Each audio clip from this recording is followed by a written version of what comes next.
The COVID outbreak spreading faster and faster. U.S. now has nearly 10.5 million cases. We had another record today, 140,000 new COVID cases. We've been averaging 125,000 new infections each and every day. One of the leading infectious disease experts in the country says that is a huge undercount. Our testing is so inadequate and we're missing so many people. My best guess is that between 300,000 and 400,000 Americans are getting infected every day. So it's unfortunately much worse than it even appears. Every epidemiologist you talk to is petrified about the next stage of this virus. Now, more cases leads to more hospitalizations, and that leads to more fatalities.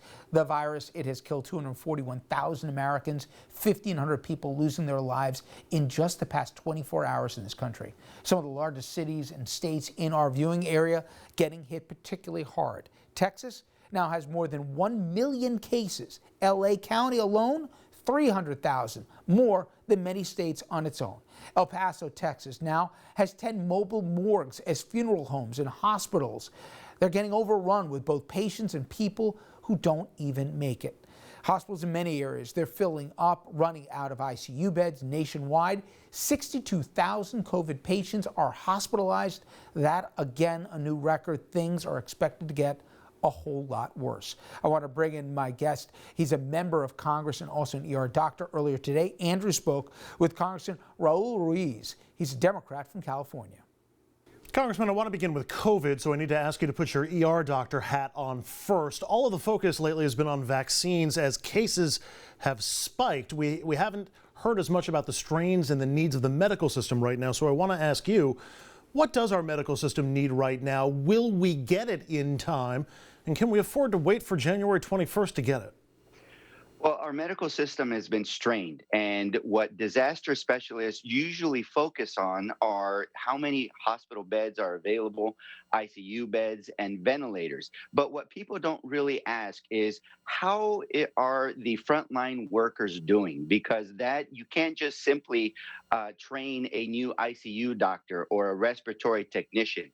And in these locations, it doesn't matter if you have extra ventilators or extra ICU beds. If you don't have rested and well-prepared ICU nurses, ICU doctors, respiratory technicians, or they're fatigued because they've been going hard for months at a time, then you're going to start to see cracks in the system. That's a great point that we just don't hear that much about. Once a vaccine is approved, there are still lots of questions about the distribution and the logistics of it. Are you aware of a plan to determine who gets the vaccine first and how they get it? And when it comes to distribution, we understand that the vaccine needs to be kept extremely cold. The administration seems to be relying on private entities like FedEx. Are you comfortable with how they're handling the logistics of distribution? In terms of the distribution, the National Academy of Sciences gave recommendations to the CDC and the Corona Task Force, and so they are currently updating their criteria. But what I've been saying since day one is that we need a public health approach, which in this case coincides with a health equity approach, meaning that those that are at highest risk of getting infected and of dying from coronavirus should get them first. We shouldn't have a system that we had initially with tests and PPEs that basically went to the highest bidder, and you had states competing with other states, wealthier healthcare systems outbidding the rural healthcare systems. So those individuals are obviously our frontline workers, so they can stay healthy while saving lives. 2 are seniors, especially in nursing homes. 3 are people with underlying illnesses.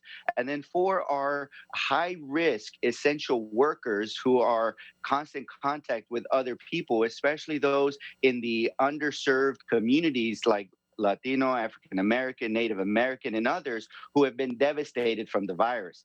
Now, you made a very good point. The next step after distribution is the administration of the vaccine, and we already have a system that has failed the underserved communities. That's why you see the health disparities that you see, and you see why certain populations are more devastated than others. So you need to ensure that there is the appropriate refrigeration, the appropriate transportation transportation methodology that not just goes from the headquarters of the vaccine manufacturers into different states through the DoD and the military logistics supply chain, but each county should look to ensure that they have the capacity to quickly administer the vaccines to the people.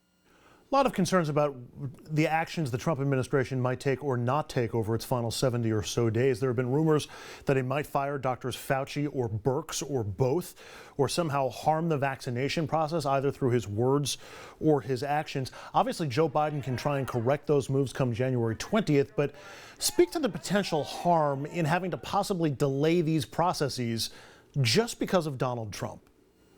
You know, this is a risk and a effect that is damaging to our ability not only to start our processes to focus on the virus with the new administration, but also with our national security, all in the name of creating a false disinformation public narrative that benefits the president and his family.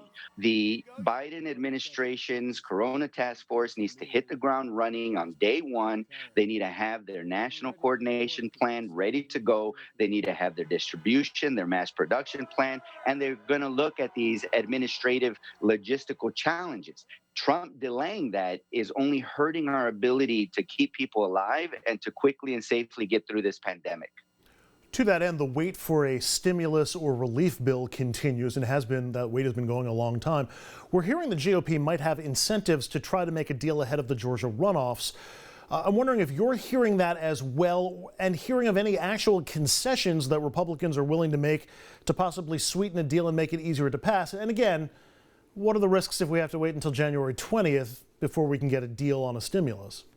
But now there's signs that Mitch McConnell at least is talking about wanting to have another stimulus package, something that Democrats have been working in the House and passed since May, and repeated another version of the HEROES Act 2.0 last month in order to help expedite this. But look, here's what we need, and we need it quick. We need another round of stimulus checks. We need to extend the unemployment insurance. We need to make sure that we have more funding for small businesses to keep their doors open. We have to ensure that schools are properly equipped in order to bring students back to work. And we have to make sure that we beef up our containment system. We're in the middle of a pandemic, and the rates are starting to soar again because we're in the fall, winter season when viral respiratory illnesses rise and peaks.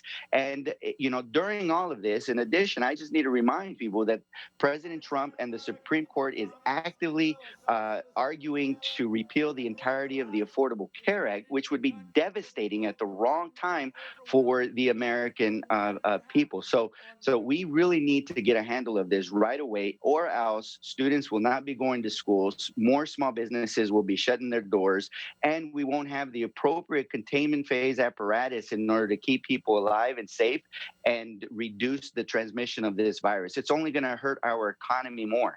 Congressman Ruiz is a Democrat from California's 36th district. It is in Southern California, running from the Palm Springs area east to the Arizona state line.